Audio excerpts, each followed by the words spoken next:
Who can do the best sound imitation? Players take turns being the sound imitator while the others listen carefully and try to guess the word that they are trying to sound. The 280 image cards will challenge the most creative players and place you in hilarious situations. What's That Sound is a 3 to 6 player game for ages 7 and up, and it takes roughly 20 minutes to play. This is the setup for a 3-player game of What's That Sound.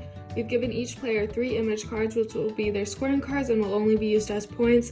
And then we've made 2 piles, one with the image cards and one with the sequence cards in the center of the table.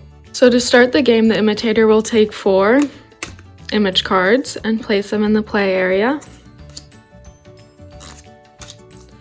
and 1 sequence card. Based on the sequence card, which I will keep a secret from the other players, I know that this is the first image that I want to imitate, and I can do that only with sound without miming or speaking. While I'm doing that, the other players will race to put their hands on which image they think I'm imitating. Whoever wins will win this card and place it in their stack. If no one guessed it correctly, the imitator will lose one of their scoring cards right here and place it back in the box.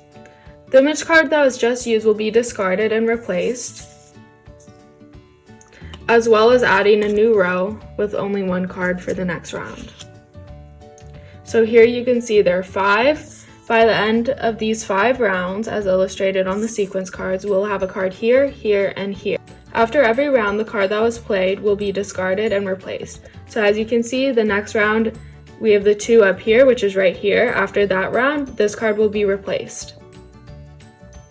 The game ends once everyone has been the imitator once, and the player who has the most scoring cards wins the game and is the best imitator for the day.